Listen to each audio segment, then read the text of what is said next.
छायावाद का समय सन 1918 से 1936 तक माना जाता है। हिंदी में सर्वप्रथम मुकुटधर पांडे ने जबलपुर में प्रकाशित पत्रिका में सन 1920 में हिंदी में छायावाद शीर्षक से 4 किस्तों में एक लेख प्रकाशित किया। तो मुकुटधर पांडे जबलपुर से हिंदी में छायावाद और 4 किस्त 1920, ये इम्पोर्टेंट है। मुकुटधर पांडे को लिखित रूप में छायावाद शब्द का प्रथम प्रयोक्ता स्वीकार किया जाता। सन 1920 ईस्वी में सुशील कुमार ने सरस्वती में हिंदी में छायावाद शीर्षक से एक संवादात्मक पत्र या संवादात्मक लेख प्रकाशित करवाया। इस संवाद में 4 लोगों ने भाग लिया। एक तो सुशीला देवी, हरकिशोर बाबू, चित्रकार नरेश जोशी और सुमित्रा नंदन पंत। ये भी इम्पोर्टेंट हो जाता है कि किस किस ने भाग लिया था। तो पहले तो जो है मुकुटधर पांडे ने हिंदी में छायावाद करके 4 किस्तों में एक लेख प्रकाशित करवाया। उसके बाद छायावाद को लेकर सुशील कुमार ने सरस्वती में छायावाद शीर्षक से ही संवादात्मक लेख प्रकाशित किया, जिसमें 4 लोगों ने भाग लिया था। अब कुछ परिभाषाएं देख लेते हैं। जैसे कि आचार्य शुक्ल ने कहा है कि छायावाद शब्द का प्रयोग 2 अर्थों में समझना चाहिए।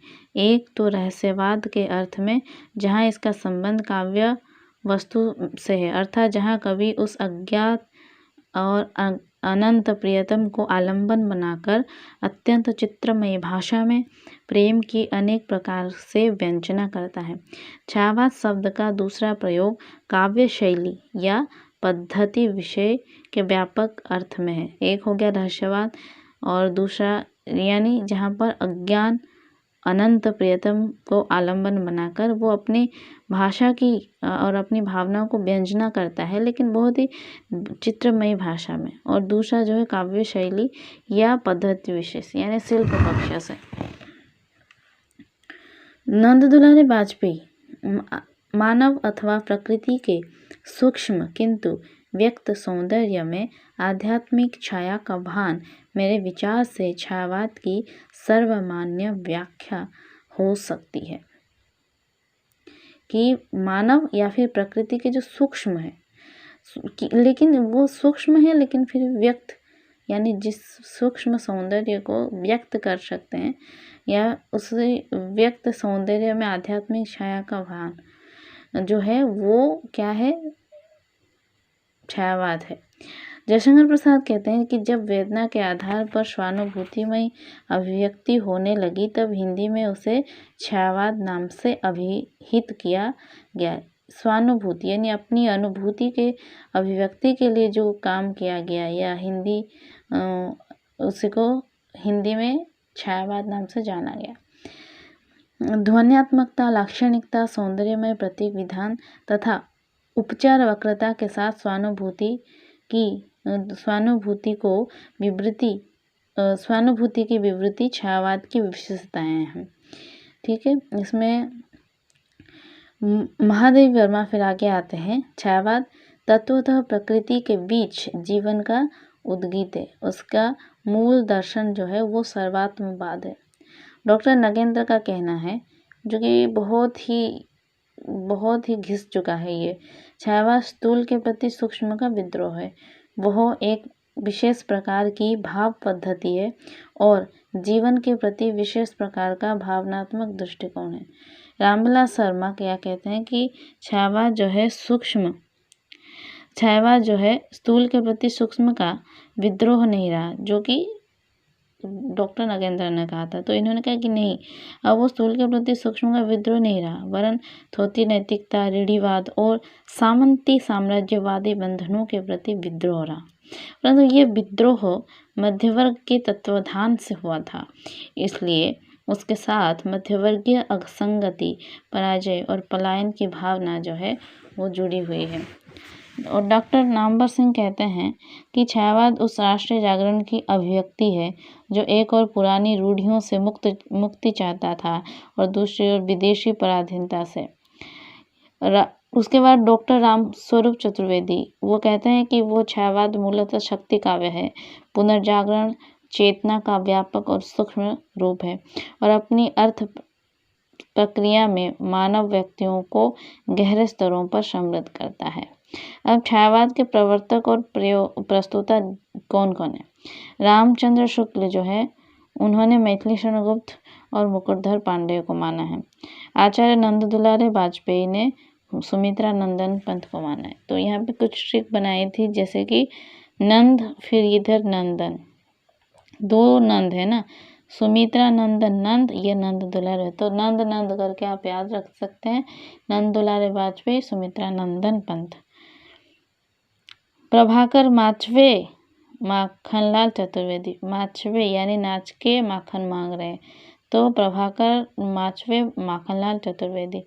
इलाज चंद्र जोशी वो अन्य विद्वान, देखे इला शंकर ऐसे करके, तो इलाज चंद्र जोशी ने जयशंकर प्रसाद को माना है।